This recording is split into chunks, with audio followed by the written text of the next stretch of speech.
Ouça agora o bate-papo do Projeto Mayhem, do site projetomayhem.com.br.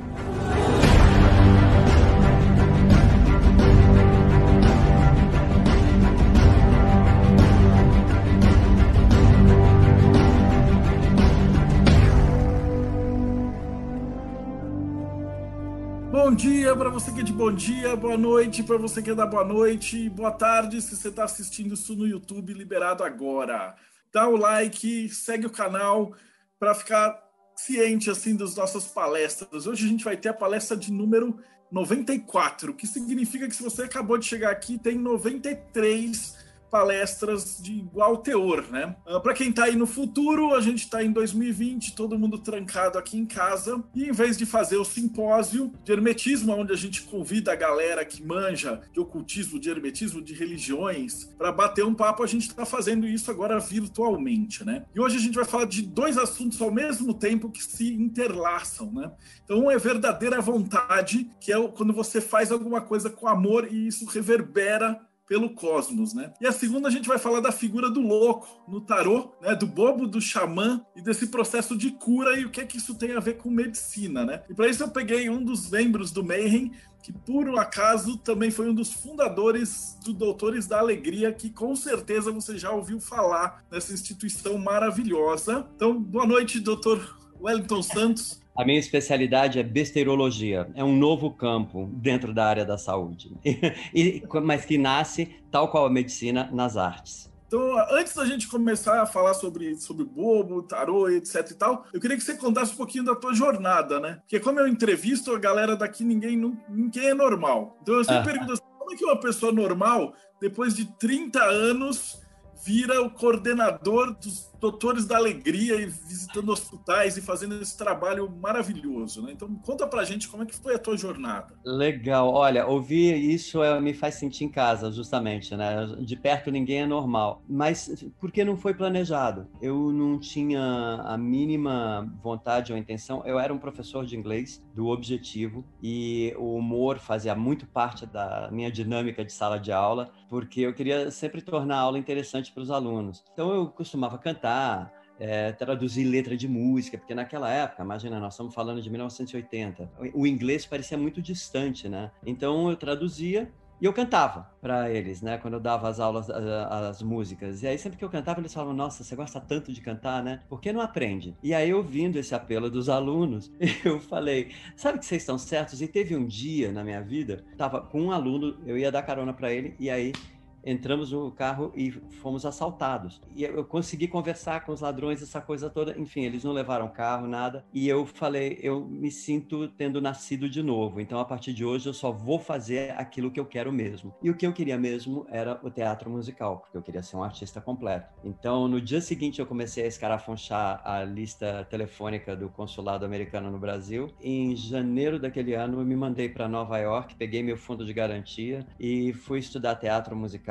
Me formei, comecei a trabalhar na área lá em Nova York e acabei ficando 8 anos lá. E teve um tempo na minha vida profissional que eu estava começando a viver do meu trabalho como ator. Em Nova York, para um cara estrangeiro, isso era muito difícil naquela época. Chegou um momento que eu falei, poxa vida, eu estou conseguindo viver do meu trabalho, tá tudo dando certo, mas eu sinto que tem um buraco, falta alguma coisa que eu não sei o que é. E foi nessa hora que o telefone tocou e uma amiga minha, palhaça, falou, olha, eu quero convidar você para fazer teste para um trabalho incrível. E eu pensei, né, Broadway, né, alguma coisa assim, Hollywood, eu sempre fui um cara de pequenas ambições. Ela falou assim, não, é palhaço no hospital. Na hora que eu ouvi aquilo, eu tive que me segurar muito para não desligar o telefone, porque eu me senti até insultado. Eu falei, pô, deixa eu te falar, não é bem a minha praia, eu adoro comédia, mas ela falou, vê primeiro, julga depois.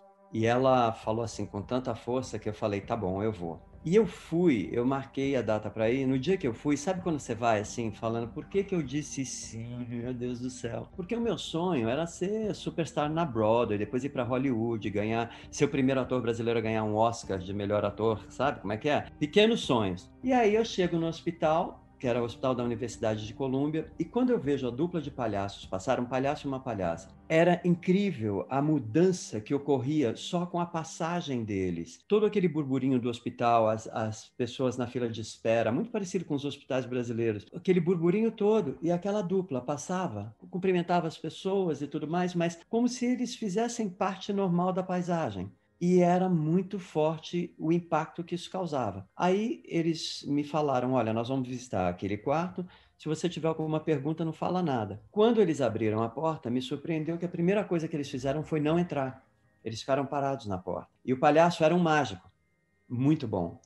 E a palhaça era uma musicista clássica, que ela era muito alta também, os dois eram muito altos, e ela então se apresentava como uma palhaça girafa. E ele começou fazendo bolhas de sabão. A criança, eu me lembro, eram umas duas e pouco da tarde. Essa era a diversão da criança, ficar assim olhando para os dedinhos dela. E quando ela percebeu que tinha alguém na porta, ela fez isso. Não sabia se ela curtia ou não. Aí ele começou a soltar as bolhas de sabão e falou, olha, é só uma limpeza rápida, eu vou usar esse detergente. E aí então ele começou a estourar as bolhas de sabão e quando ele estourava elas faziam barulho. E aí ela começou a ficar encantada.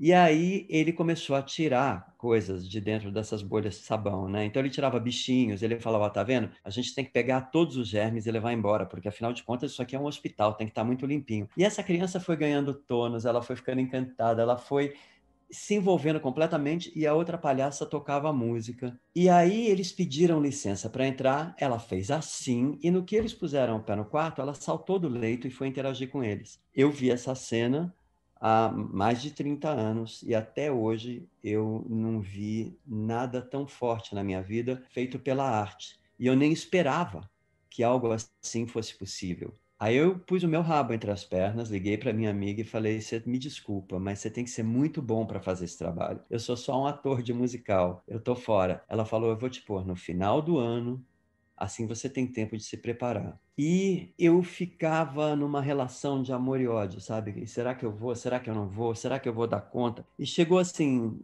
na véspera, eu falei, eu vou fazer esse teste e se eu quebrar a cara, eu quebro a cara, mas eu vou fazer. E foi incrível que eu me preparei de véspera, mas acordei na hora certa, sem precisar do despertador, e achei que isso era emblemático. E eu fui para o hospital e fui trabalhar com o palhaço que criou esse trabalho. O nome dele é Michael Christensen. E o Michael é um artista muito especial. Então ele falou, primeiro quarto, eu seguro a onda, você observa. Segundo, nós vamos meio a meio. Terceiro, é com você e eu te apoio. Foi muito bonito, porque eu tinha formação de palhaço, mas eu não era um palhaço profissional. Eu não vivia do meu trabalho de palhaço. Eu vivia do meu trabalho de ator e antes disso eu dava aula de inglês nas escolas, né, para os imigrantes. Então, a sala de aula nunca saiu da minha vida. Mas a criança que a gente foi visitar, era um moleque que ele tinha um gesso aqui na região do tórax e ele tinha como se fosse, parecia um pneu de bicicleta, sabe? Algumas pedaços de metal que saíam. E ele tinha uns 7 anos de idade. E esse moleque, ele tinha uma disposição, ele tinha uma serenidade, mesmo com aquela situação, que era... não tinha como você não ficar encantado por ele também. Então eu lembro que eu fiz toda uma brincadeira em torno de deixar tudo mais leve. E no final, as reações do Michael, do menino, parecia que a gente tinha ensaiado, porque o timing era perfeito das respostas. Eu tinha feito uns desenhos para mostrar os resultados dos exames, que eram tudo assim, hieroglifos, rabiscos, que você não entendia nada, né? E o Michael olhava para mim, a gente falava, sabe, a gente foi criando todas essas gags. E aí, no final, na hora de ir embora, ele fala, doutor. Aí eu olho para o menino, né, e falo, pois não. Ele falou assim, muito obrigado. Eu estou me sentindo muito mais leve agora. A hora que esse moleque falou isso, a sensação que eu tive foi, eu não fazia ideia que a arte podia fazer isso. A outra sensação que me veio foi, eu estou conhecendo uma dimensão sagrada de trabalho, estou conhecendo uma dimensão sagrada de arte. Eu fui treinado para ser sucesso para grandes plateias, no teatro musical, no cinema, e de repente plateia de naquela cartilha era um fracasso retumbante. Só que no hospital, uma pessoa na plateia é 100% da lotação do teu espetáculo. Então foi aí que começou aquilo que o trickster faz, aquilo que o palhaço faz, é amorosamente convidar você para ver a vida por um outro ponto de vista. Nem tudo que você vê é o que você vê, pode ser o que você quiser que seja. E aí eu comecei a trabalhar com o grupo americano, Big Apple Circus Clown Care Unit. Eu vinha também da minha formação teatral, eu sempre gostei das coisas muito alternativas. Então eu trabalhava com uma pequena companhia de teatro chamada Brooklyn Playworks e tinha uma das atrizes que era uma maga do tarô. Ela era uma bruxa na acepção da palavra, muito séria. E quando eu contava as histórias de hospital para ela, ela só ouvia e um dia ela me deu a revista Gnosis. A revista Gnosis era uma revista que circulou, acho que durante uns 5 ou 6 anos, onde cada número era sobre um tema específico. E ela me deu esse número que era sobre o trickster. Então, lendo essa revista e vendo os artigos, é que eu realmente comecei a entender que sim, poderia ter sim um outro olhar, um olhar além para aquele trabalho, mas que eu realmente não sabia. Meu pai sempre foi muito espiritualizado. Eu, na minha adolescência, por orientação dele, participei de... Meu pai era espírita, então, de fundar centro espírita. Então, eu tinha essa vivência. Mas, para mim, as coisas eram muito separadas. Até que, quando eu comecei a ler essa revista que a Verônica me deu, eu comecei a entender que era um trabalho artístico. Mas eu confiava também naquilo que a gente não via, mas que sabia que provavelmente estava lá. Então, era assim que eu me relacionava. Bom, fiquei 2 anos trabalhando com esse grupo americano. Aí, um dia, era um dia 28 de outubro, o telefone tocou e era minha irmã falando: olha, papai teve um derrame hoje, está no hospital, mas o médico, por acaso, é nosso vizinho. Ele falou para você voltar para se despedir do papai. Isso foi no sábado à noite. Então eu consegui comprar uma passagem no domingo para segunda-feira à noite, entrei no avião e quando eu cheguei na terça de manhã para ver meu pai no hospital, ele estava super agitado, sabe? E eu tinha ouvido, assim, outras histórias. Mas ele falou: você trouxe sua mala de palhaço? Eu falei: trouxe. Ele tinha vindo do hospital americano, né? Aí ele falou: ótimo, porque você vai trabalhar com as crianças daqui. Cadê a enfermeira da pediatria que eu mandei chamar? E ela já estava lá esperando. Então ele falou: esse é meu filho, ele que trabalha com as crianças, ele vai trabalhar aqui. Eu falei: que bom te ver, papai. Puxa vida. Ele falou: não, comigo não tem nada mais o que fazer, não, meu filho. Eu já estou rifado, você vai trabalhar com quem precisa. Então esse era o meu pai. Eu combinei então de no dia seguinte ir. E quando eu fui, naquele dia, naquela tarde, o meu pai piorou. Aí no dia seguinte eu liguei para o hospital antes de fazer o meu trabalho com as crianças e a enfermeira falou: olha, ele está em coma. Eu falei: então você me desculpa, mas eu não vou não. E aí ela falou: se você não vier, você é um palhaço morto, porque eu acabei de falar para as crianças que vinha um palhaço aqui. Então eu falei: tá bom, então eu vou.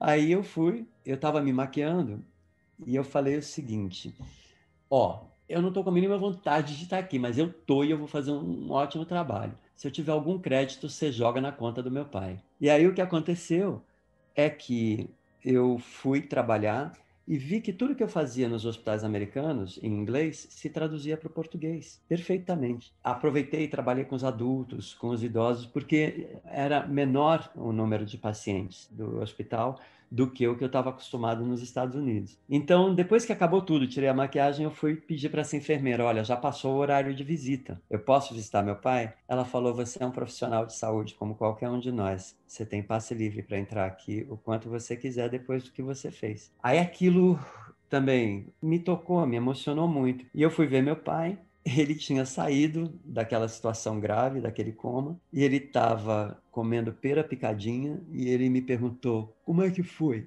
que ele teve o derrame? Essa sucessão de fatos que até hoje, sim, Marcelo, eu não vou dizer para você: olha, o que aconteceu foi isso. Eu não sei dizer o que aconteceu, mas eu sei dizer o que aconteceu e como isso me impactou. Eu senti vontade de voltar caminhando para casa para poder tentar entender e articular, mas eu tinha um sentimento muito claro que era o de gratidão. Eu queria devolver para o Brasil, já que eu sabia que não tinha esse trabalho aqui, eu queria devolver isso para o Brasil e apresentar. E o que era o trabalho? Palhaço profissional, trabalhando regularmente 2 vezes por semana, 6 horas por dia, visitando individualmente, leito a leito, cada criança. E é um trabalho profissional, é remunerado. Então, era muito diferente, mesmo nos Estados Unidos, de tudo que eu estava acostumado a ver nessa área, onde normalmente você vê ações voluntárias, de caridade, mas que não necessariamente tem esse rigor, ou que não necessariamente tem essa assiduidade. Estou falando de 1991. Então, eu sei dizer para você que chegou num determinado momento onde eu simplesmente... Meu pai saiu do hospital, aí então eu voltei para Nova York, fechei minha vida e voltei para o Brasil. Meu pai faleceu em setembro, ou melhor, meu pai faleceu em julho, e em setembro eu comecei então o Doutores da Alegria. E foi muito incrível, eu quero compartilhar com vocês um momento, porque eu tinha uma prima que ela era relações públicas, então ela pediu para eu escrever um release, eu escrevi. Então eu lembro que eu fiz uma entrevista com o Amaury Júnior na época, falando sobre esse trabalho, mas você vê, não tinha nem o nome Doutores da Alegria ainda, né? Era um trabalho de um brasileiro em Nova York, que estava voltando para o Brasil. Então aquilo me deu, assim, sabe, umas chamadas em alguns hospitais e tudo mais, mas muitas das conversas que eu tinha, a primeira pergunta é quanto custa? E eu não tinha nem ideia. Tinha ficado 8 anos longe do Brasil, né? E eu me lembro de um lugar, do primeiro hospital onde eu comecei, onde a pergunta foi: como que é o trabalho? O que ia ser uma reunião de 20 minutos acabou sendo um encontro de 2 horas. E eu falei, é aqui que tem que começar. Eu saí falando, olha, é nesse hospital. Depois de muitas conversas, eu falei, eu vou começar nesse hospital. Ele não existe mais, ele foi comprado por uma outra rede. Eu sei dizer que assim que eu dei esse sim para o hospital e fui para o metrô para voltar para minha casa, eu falei, eu tô louco, por que que eu fui fazer isso? Eu nunca tive à frente de um trabalho como esse. Eu nunca geri uma ONG, eu não tenho a mínima ideia do que é gerir uma ONG. O que que eu estou fazendo? E eu comecei a me desesperar. E aí, nessa hora, me veio à mente uma imagem do grupo americano. A gente tinha uma foto do grupo e nessa foto tinha eu. E quando eu olhei essa imagem, eu falei, porra, nesse grupo só tem um brasileiro, sou eu. Então, ali no trem, eu falei, cara, eu sou o vírus. Eu sou o vírus da besterologia. Então, assim, eu não posso falar não. Então eu falei, tá bom, eu vou implantar, mas eu volto para Nova York, para minha carreira de ator, essa coisa toda. Mas aí, à medida que eu fui me envolvendo, conheci a Mara, que hoje é minha esposa, as coisas tão lindas que foram acontecendo na minha vida foram sendo uma sucessão de fatos. Então eu sinto que foi como um diálogo que foi acontecendo com a vida, nada planejado, mas uma resposta a tudo, tanto que eu chamo isso de a dramaturgia da vida real. E, assim, não foi fácil no começo, mesmo com esse apoio e tudo mais, as pessoas acreditarem nesse conceito de um artista, palhaço, regularmente, profissional, treinado, remunerado. Era difícil das pessoas entenderem investir nisso, muito embora a gente estivesse num momento bonito do Brasil de entender a responsabilidade social, o impacto das organizações sociais para o desenvolvimento do país. Então, era uma época muito fértil, muito bonita. E aí, o que aconteceu é que os 3 primeiros anos, aquele vai ou racha, foram difíceis. A gente conseguia ir para frente, mas não era no ritmo que eu queria. A demanda, assim, não só pelo trabalho, mas por conhecimento, por conversar a respeito, surgia. E eu me lembro que chegou uma hora que eu falei de novo, né? Eu falei assim, aí, bicho, isso aqui tá virando Doutores da Agonia. Desse jeito não dá. Eu tô aqui fazendo tudo que eu sei, tudo que eu posso, mas não aparece o investimento que precisa para esse trabalho acontecer e eu me recuso a achar que eu sou uma porcaria. Então é o seguinte, se até o dia 30 de setembro não aparecer o apoio que precisa, eu vou entender que é o Brasil que não quer, tá bom? Então eu tive essa conversa. E 2 dias antes apareceu o nosso primeiro grande apoiador, e aí isso nos deu a base para começar a investir em desvendar para todo mundo o que era o impacto da alegria na diversidade do hospital pelas visitas dos palhaços. E o que eu aprendi é, é sobre a arte do encontro, 2, é sobre respeito. O riso e gargalhada são formas de você manifestar alegria e rir é muito bom, mas muitas vezes a alegria vem de um pedido atendido. Posso entrar? Não. Então tá bom, eu volto daqui a 2 dias. Essa criança relaxa.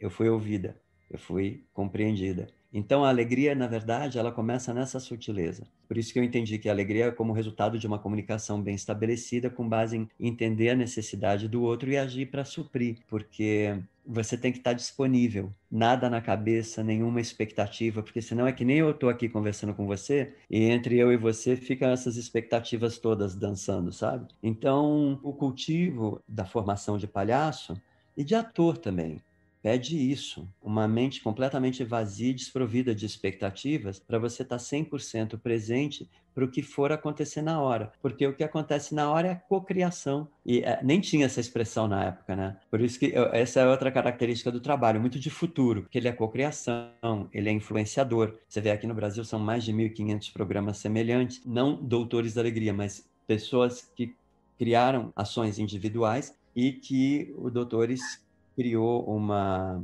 iniciativa chamada Palhaços em Rede, que é justamente para agregar esse pessoal, compartilhar conhecimento e falar de ética e qualidade nesse tipo de atuação. Porque, a meu ver, eu estou falando da besterologia como uma profissão de futuro.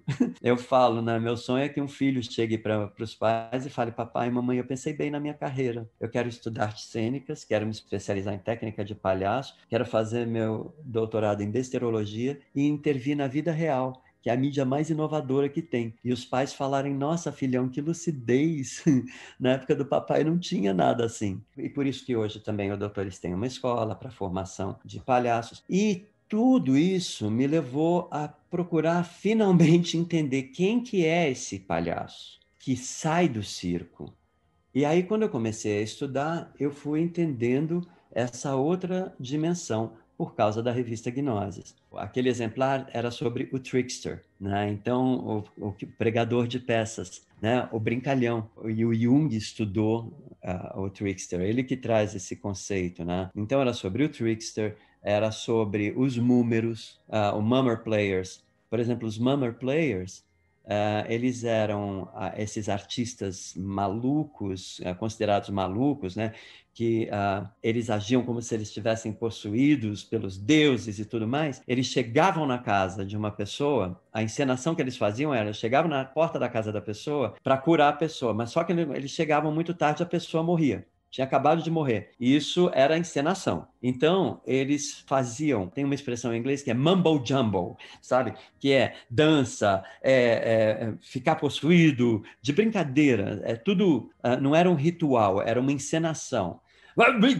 Então eles falavam línguas estranhas, eles criavam sons, ruídos, personas, e eles começavam a pedir a participação do público que começava a se juntar. Então, se todo mundo participasse, o cara voltava a viver. Ele recuperava a saúde dele. Então, foi aí que eu comecei a ver, a partir do estudo desses rituais, dessas figuras, dessas iniciativas artísticas, essa outra dimensão de ser um palhaço que atua no hospital na contemporaneidade. Então, tem um amigo muito querido que ele fala que a vida são ecos. Então, eu sinto que, por exemplo, o palhaço profissionalmente dentro do hospital, regularmente e tudo mais, ele é o eco de algo, né, de ondas que estavam acontecendo antes e o que essas ondas estavam querendo? Eu acredito que elas queriam exatamente falar sobre a importância disso, de proximidade, de olhar e confiar nisso, de escutar, mesmo que não é dito, mas é comunicado. E tudo isso ser parte de um encontro chamado de alegria. Vamos falar de elementos de futuro. Hoje a gente tem a expressão influenciador. O trabalho americano influenciou a maior indústria do mundo, que é Hollywood, a lançar o filme Patch Adams, O Amor é Contagioso. Porque as histórias sobre os palhaços nos hospitais começaram a chegar e, de repente, Hollywood falou: peraí, que história é essa? Quando eles vão investigar, o Patch Adams tem o livro dele escrito. E então Hollywood faz o filme e tudo mais. E o Patch, meu olhar, natureza, a vida, vai criando as suas intenções e vai materializando. Então, o Patch Adams, a meu ver, foi o primeiro protótipo dessa união do curador com o palhaço, com o trickster, com o brincalhão, que também você vê na figura do pajé, na figura do xamã, Quer dizer, tem toda uma linha de hereditariedade aí, né, nessas manifestações todas, e que na contemporaneidade eu sinto que entendo que elas estão pedindo para serem vistas. E aí tem uma fala de um estudioso de bobos da corte, o William Wilberforce, que ele fala o seguinte: alguns bobos têm poderes que se resumem aos seus truques, às suas brincadeiras, às suas piadas, mas outros bobos, eles compartilham funções mágicas, funções religiosas, com pessoas espiritualizadas e homens de medicina, xamãs, que têm uma responsabilidade direta pelo bem-estar da sociedade. E em qualquer um desses casos, os seus resultados vão depender da atenção que eles recebem de nós. Então, eu vejo que todo esse movimento que levou o palhaço a entrar no hospital, eu acredito que essa figura que é sobre mudança, que é sobre o brincar, que é sobre alegria, mas que é sobre aguçar sua percepção, brincar com ela para fazer você se olhar, se ouvir. Eu sinto que ela vem como justamente uma necessidade, um pedido da humanidade mesmo, falando, olha, a gente está precisando disso, então isso se manifesta. E aí a gente vê essa corroboração por esses estudos todos. O que a gente chama de palhaço, a linhagem dele envolve o trickster, o pajé, o xamã, os homens de medicina, os números, todas essas manifestações artísticas, mas ao mesmo tempo ritualísticas, e até hoje, e você falou, Marcelo Del Débio, eu me lembro de um dos podcasts onde você falou que o teatro era justamente também uma forma de manifestação da espiritualidade. Aliás, gente, é o seguinte, eu vou contar aqui como é que foi que eu conheci o Marcelo Del Débio. Foi uma dessas coisas. Eu fui caminhar agora na pandemia e eu falei assim, gente, eu nunca ouvi um podcast assim inteiro na vida, deixa eu escolher um. E aí eu escolhi um chamado Oculta. Tinha uma entrevista com o Marcelo e foi nessa entrevista que você falou toda a tua história da tua vida, teus estudos e tudo mais, e eu falei, eu preciso conhecer esse cara. Escrevi para o Marcelo e aqui agora a gente está aqui. Então, ouvir você falar essas coisas todas e como a arte era importante, porque os símbolos também estão todos colocados lá, os símbolos ocultos, as mensagens e tudo mais, eu sinto que todo esse movimento que está trazendo a arte para a área da saúde, a gente precisa olhar para ele com bastante atenção, com bastante cuidado, que é como o William Wilberforce diz, depende da atenção que ele recebe do seu povo. Porque eu acredito que esse momento, e principalmente um momento como esse, né, de pandemia, que está nos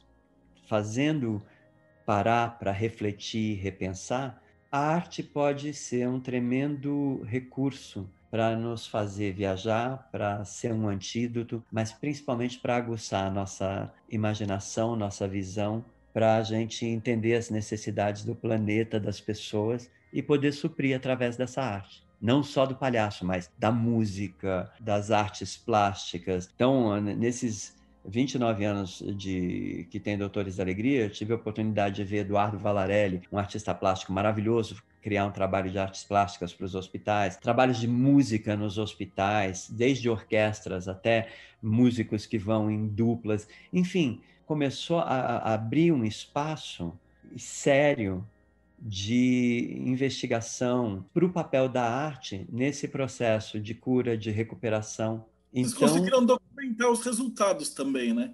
E a gente tem essa ideia de que a arte e a música, ela muda dentro de terreiro, né? Que é a nossa especialidade. Por isso que eu te chamei, que você é um cara de fora. E se você está dentro de um terreiro e você tem a música que vai colocar as pessoas em determinada faixa de vibração, para determinados tipos de entidade poderem trabalhar, e de repente vocês, como clowns, né, como palhaços, você coloca a criança, que às vezes ela estava num ambiente meio que de desespero, de depressão e tal, e você muda a vibração da sala. Você já sentiu isso? O clima do ambiente mudar depois que vocês atuam? Sim, mas a gente sempre vai pelo aspecto do ofício que a gente conhece, que é a nossa arte. Aliás, isso é muito importante no nosso treinamento, justamente não entrar com nenhuma expectativa, para a gente não sair da nossa jurisdição, que é levar arte, e a arte do palhaço. Nós acreditamos que só o fato da gente estar lá e pedir permissão e poder co-criar com a criança e com todo mundo é o justo.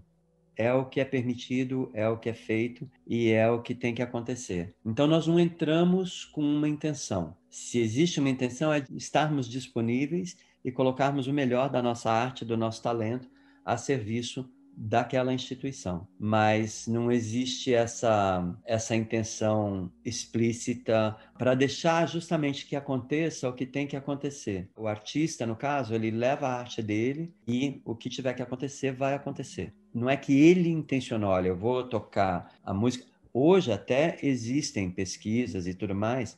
Eu conheci recentemente de uma psicóloga que ela está levando música para o hospital como uma intervenção de saúde. Mas ela tem essa formação. Para nós, como artistas, era inclusive muito importante eticamente para a gente, para não acharem que a gente queria entrar lá e fazer trabalho de cura, ou porque nós não temos essa formação, nós somos essencialmente artistas. Então a gente coloca todo nosso trabalho na manifestação artística. E o impacto que isso tem, ele vem da conexão que você faz com a instituição, com os pacientes, com os profissionais de saúde. E é uma coisa bonita porque é sobre o respeito e, ao mesmo tempo, está todo mundo junto. É que, assim, do ponto de vista do hermetismo, só o fato de você ter alguém lá para a criança olhar e tem um palhaço, é um médico que não veio te espetar com injeção, ou te dar um remédio ruim, ou fazer alguma maldade, né? Alegrar o ritmo. E aí, só de ter essa mudança de vibração, pra gente, a gente entende que isso ajuda a cura, né? E é legal de você ter feito essa pesquisa, que realmente ajuda a criança e melhora As pesquisas que foram feitas, foi a Morgana Mazetti, que é uma psicóloga hospitalar, que ela viu esse trabalho e ela falou, tem tudo a ver com o que eu acredito, então ela escreveu 2 livros, Soluções de Palhaços e Ética da Alegria, sob o ponto de vista da saúde, mostrando, fazendo um estudo da intervenção, mas justamente isso foi feito pelo olhar da saúde. E essa característica justamente de você entrar sem a expectativa, mas levando o que você sabe, que é o teu ofício, isso dá uma base de confiança para todo mundo envolvido. Então, e é muito delicado, é muito sutil, mas é muito importante. E é isso que acaba conectando todo mundo. E que é um pouco o trabalho, né, ao longo da história dessa figura que a gente chama de palhaço, mas se for ver as outras manifestações dele, como o Bobo da Corte, você vê o Bobo da Corte, ele era como um mediador. Ele não queria ser o rei, mas ele podia, com o trabalho dele, inspirar o rei a tomar uma decisão. Então, é como se a gente fosse uma reedição do Bobo da Corte, mas dentro da área da saúde. A gente faz a nossa bobice. E aí, se ela é bem feita, aí então ela tem um impacto no meio. Mas o canal é a arte. E como é que a pessoa pode participar? Olha, no caso dos doutores, você tem que ser ator, profissional, formação de palhaço. Aí você envia currículo. Quando tem processo seletivo, se você preenche os requisitos, você é chamado e tudo mais. Em 2016, no final de 2016, eu saí do dia a dia do Doutores da Alegria. Eu fiz uma transição porque eu senti que essa parte da minha missão, ela ia até lá. E eu queria ir para o próximo passo de entender a ludicidade e o impacto da ludicidade na vida do ser humano nesse grande hospital que a gente construiu. Porque agora a gente está numa metáfora muito grande do hospital, todo mundo internado em casa e tal qual as crianças, a gente não vê a hora de ter alta, né? Para poder sair, brincar, levar uma vida regular. Mas quanto mais eu me envolvi, mais eu vi o hospital como uma metáfora para o mundo que a gente estava cultivando. Tanto que eu falava, eu não sei onde começa e onde termina o hospital, de tanta doença que eu vejo ser cultivada na vida. Pelo menos no hospital elas estão sendo tratadas. E aí hoje, quando você vê o que está acontecendo com o fenômeno das doenças da saúde mental, né, a ansiedade, a depressão, tudo isso ocasionado pelas mudanças rápidas que estão acontecendo cada vez mais rápidas, e você vai para um mundo que está mudando cada vez mais rápido com um ferramental de passado, você começa a perder alguma coisa e de repente você tem aquela sensação horrível de que está tendo uma festa para a qual você não foi convidado, aí começa a ansiedade, e a arte tem um papel muito importante nesse momento. Eu certa vez assisti uma palestra que fala que um mortal desafiou Zeus. Ele falou, pô, mano, como é que é essa história? Nós aqui na agrura, e você aí no Olimpo, você é Deus, você é mágico, você faz tudo acontecer. Olha pra gente aqui, filho. Ele falou, poxa, você tá certo. Ele se compadeceu. E aí ele criou as musas, as artes, para que o homem pudesse entender a dimensão de sagrado, de transcendência, de infinito, de imortalidade. Então, que a gente, como mortal, começasse a entender um pouco disso, e o canal era a arte. Então, eu acredito que hoje as artes elas têm um papel extremamente importante nesse resgate da saúde mental, da reconexão da gente com a gente, da gente com o outro, da gente com o mundo.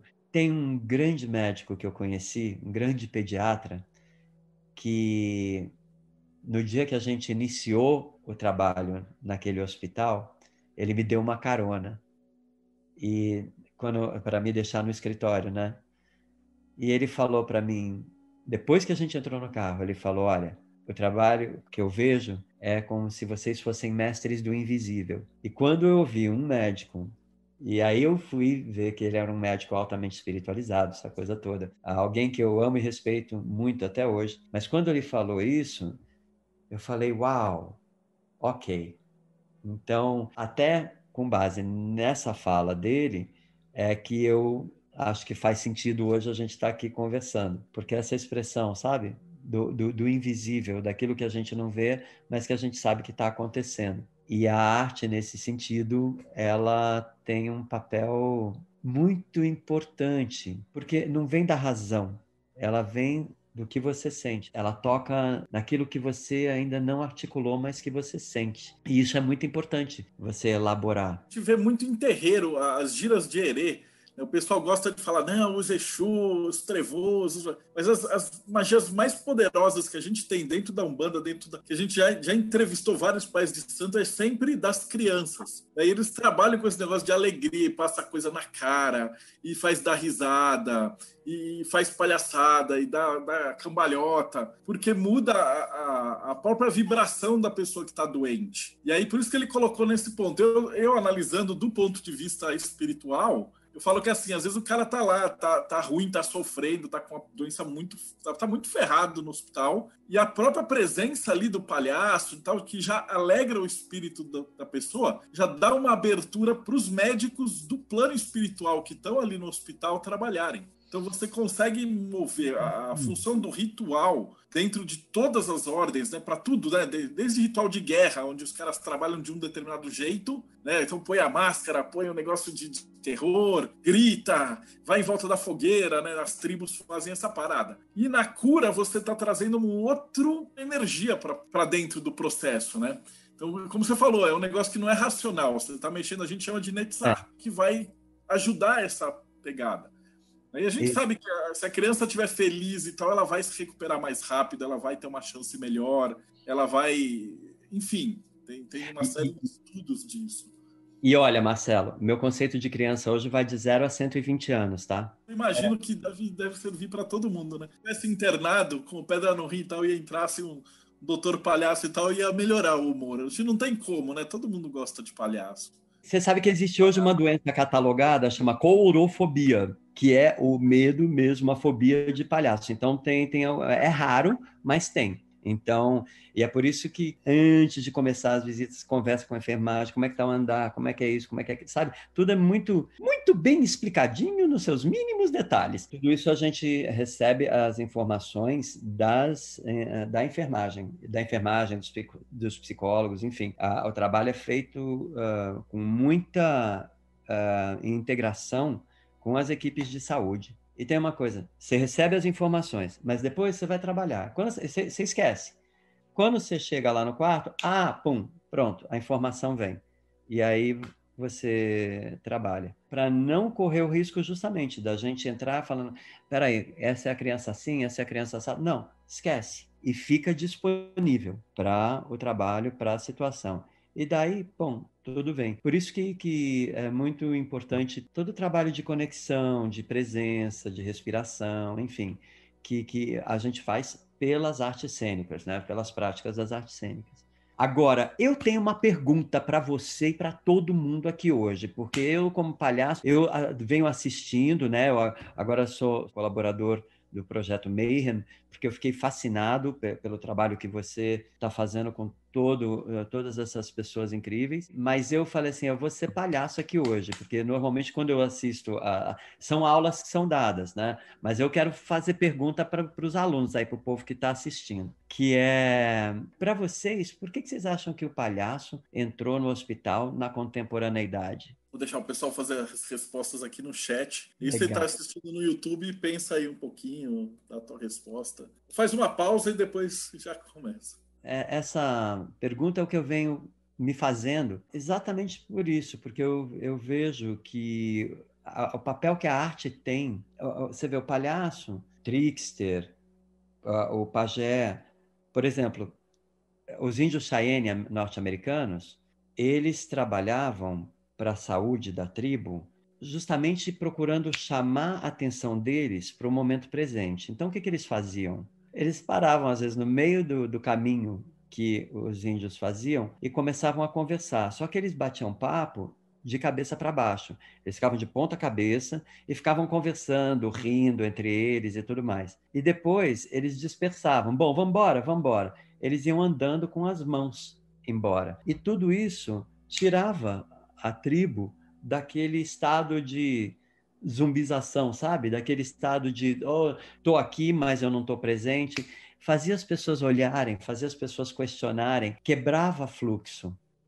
E quando você quebra fluxo, justamente você tem a oportunidade de voltar para o presente, né? Para a única certeza que a gente tem, pelo menos nesse estado. Ele colocou, a Daniela está comentando se alguém sentiu a necessidade de aliviar as dores da alma. E o palhaço ele tem como fazer isso por meio da alegria. Né? Uhum. O palhaço tem o poder do bobo da corte. Né? Ele pode o que o rei não pode. Em uma situação de doença, o palhaço é que tem as chaves de abertura para a cura. Exatamente. E é interessante que quando a gente pensa em bobo da corte, a gente pensa muito na Idade Média, mas na China, no século 6 a.C., nenhum governante, nenhum rei era considerado completo se ele não tivesse um bobo ao lado dele. As trocas entre os bobos, os reis, enfim, e os assessores, eram documentadas pelos escribas. E tem uma inglesa maravilhosa chamada Beatrice Otto, que ela escreveu um livro sobre bobos da corte, mas com foco ela morou 10 anos na China, aprendeu a falar chinês só para poder traduzir esses livros antiquíssimos desses escribas. Então, tem diálogos sensacionais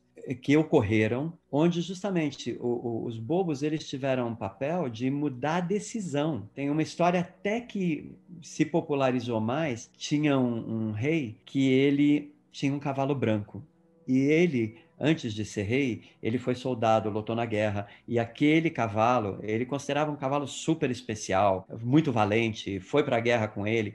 Só que esse rei passou a mimar tanto o cavalo que ele ficou gordo, ficou doente, e um belo dia ele morreu. E no dia que ele morreu, quando vieram dar a notícia para ele, ele ficou arrasado e falou assim: eu tenho que homenagear esse grande soldado que esse cavalo foi, e eu vou enterrá-lo com todas as honrarias dignas de um grande militar. E aí os militares ouviram isso e falaram: rei, é muito nobre o seu sentimento pelo cavalo, com certeza, muito corajoso, mas é um cavalo, rei, não é um soldado. Aí o rei ouviu aquilo e falou: pera aí um pouquinho, vocês estão me tirando? Como é que é isso aqui? Vocês estão duvidando do meu amor por esse cavalo e da importância dele? Se vocês estão fazendo isso, eu vou considerar isso traição. E traição, ela é paga com a vida. Eu vou mandar matar. E aí o clima pesou e entra o bobo e fala: rei, rei, rei, rei, rei. Relaxa, Rei, porque veja bem, eles são militares, entendeu? Assim, eles são treinados para um outro tipo de coisa, então eles não têm a sensibilidade de entender o que aquele cavalo representa para o senhor, entendeu?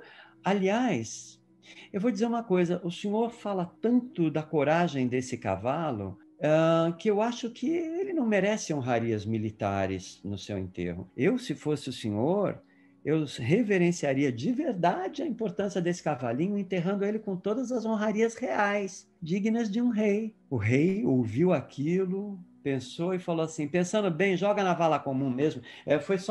Aí, galera, desculpa, eu fiquei exaltado, entende? Mas era essa a magia que esses bobos faziam, essa transmutação, né? De mostrar um outro ponto de vista. E para mim, agora dentro de uma conversa com esse grupo aqui, eu sinto que quando o Patch Adams foi um primeiro protótipo de trazer para a contemporaneidade uma conexão com essa sabedoria do passado. E próximo passo, o Clown Care Unit, lá de Nova York, que daí espalhou para o Brasil, França, Alemanha, espalhou para o mundo inteiro e fez o Patch Adams, que estava lá atrás, no canto dele, no instituto que ele criou, ter a sua história reconhecida e virar cinema, o que fomentou ainda mais. Então, por isso que eu perguntei para vocês, né, que papel vocês acham que o palhaço tem? Porque eu acho que a gente tem muita coisa para aprender e é justamente sobre se levar menos a sério. Eu acho que é também... Hoje eu estou vendo muito a importância da ludicidade, da gente resgatar a infância na vida adulta, porque chega uma hora que alguém fala, acabou a brincadeira, agora é sério. E a pedagogia de emergência, que nasce na antroposofia, ela fala que o trauma paralisa e o brincar flui. Cara, nós estamos vivendo a modernidade líquida, corpo humano 75% líquido. O que molécula faz no estado líquido? Brinca. O movimento dela é... Então, e agora a ciência já está vendo que o brincar pode ter sido a grande razão que ocorreu a evolução. Tem uma fala belíssima no TED da primatologista Isabel Benque Esquerdo, onde ela fala: a play é a chave para viver num mundo em constante mudança, para a gente se adaptar a um mundo em constante mudança. Porque é olhar como uma criança. Agora vamos brincar disso? Tá bom. Cansei de brincar disso. Vamos brincar disso? Como é que a gente faz? Não dá? Claro que dá. Faz de conta. E, conversando com você, você vê, o faz de conta, de uma certa forma, não poderia ser olhado como, vamos dizer assim, um primeiro ensaio do que seria você criar uma nova situação, do que você mais tarde viria a chamar de magia? Não sei.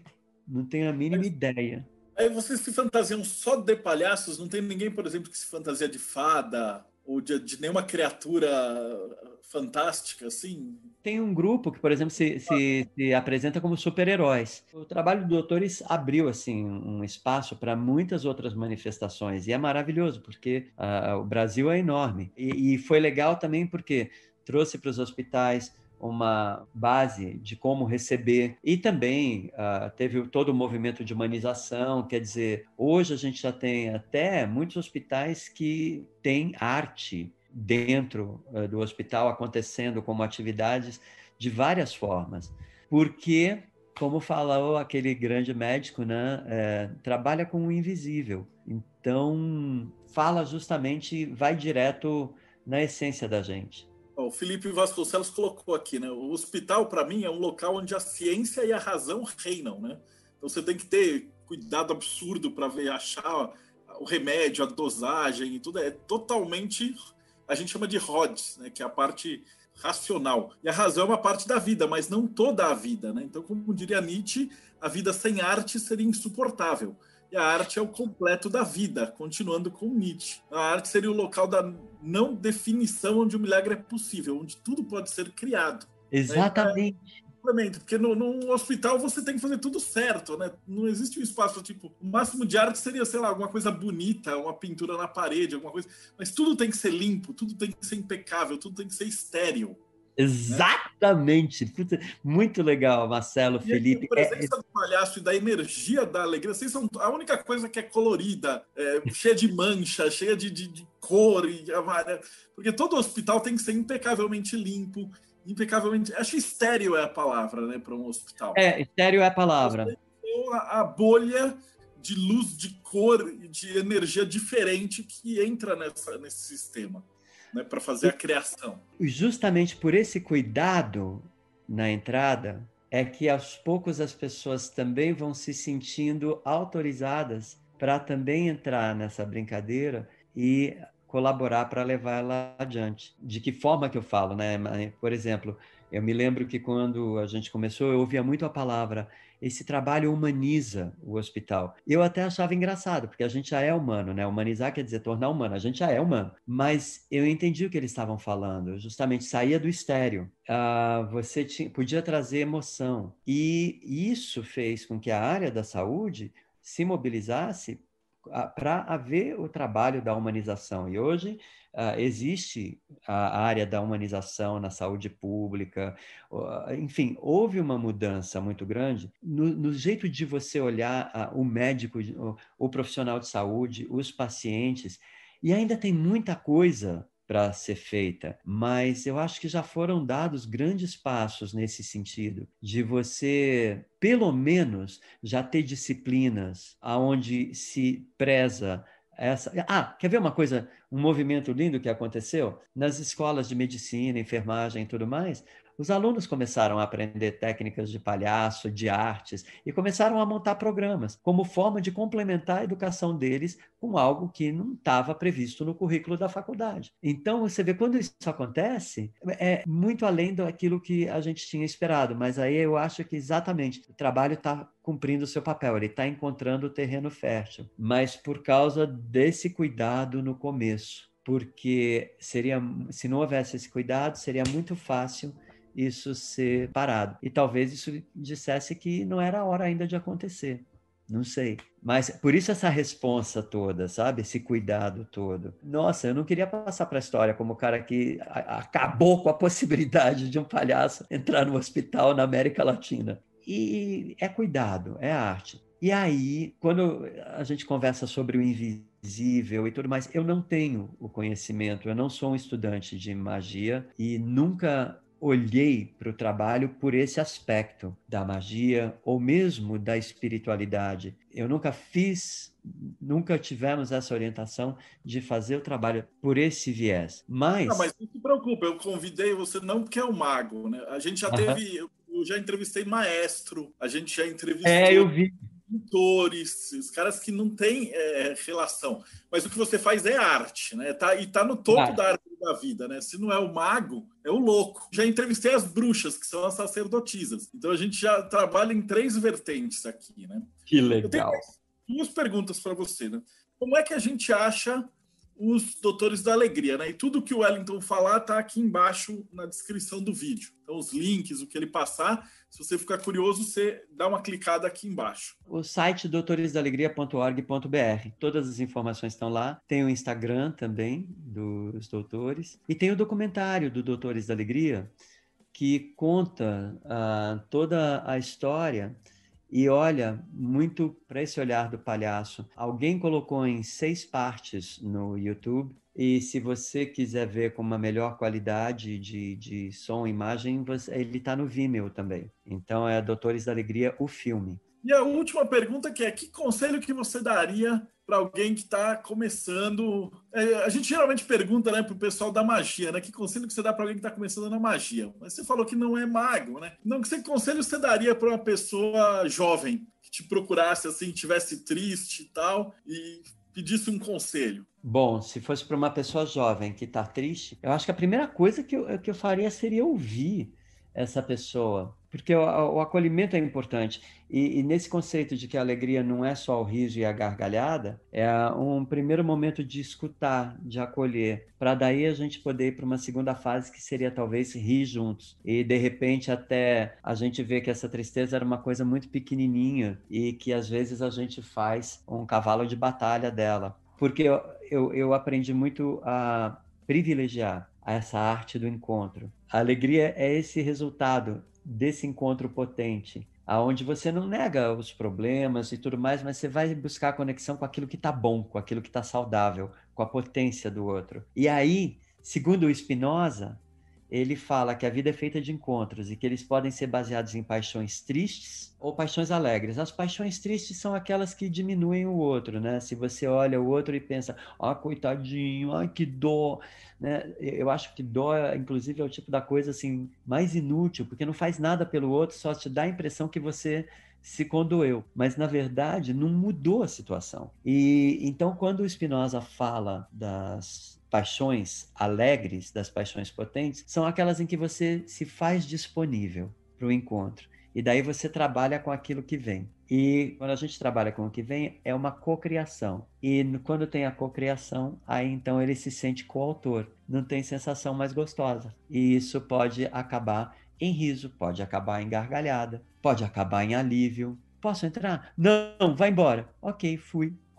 Ainda bem que esse palhaço entendeu. E cada criança tem seu tempo. Então a gente tem que saber respeitar isso. Mas eu faria isso, sabe? Eu faria, vem cá, vamos. Ok, tá, me conta. Tá disponível para esse encontro. Cara, Wellington, eu te agradeço de coração. Foi uma senhora palestra. Tá ótimo. Super obrigado. Foi uma alegria muito grande estar aqui e conhecer vocês e ver a seriedade com a qual vocês tratam o ocultismo, o hermetismo. Então, é muito inspirador. Parabéns. Eu me senti muito honrado de estar aqui hoje. Muito obrigado. Eu e todos os palhaços que vieram antes de mim. E a gente se fala no próximo Bate-Papo Meio.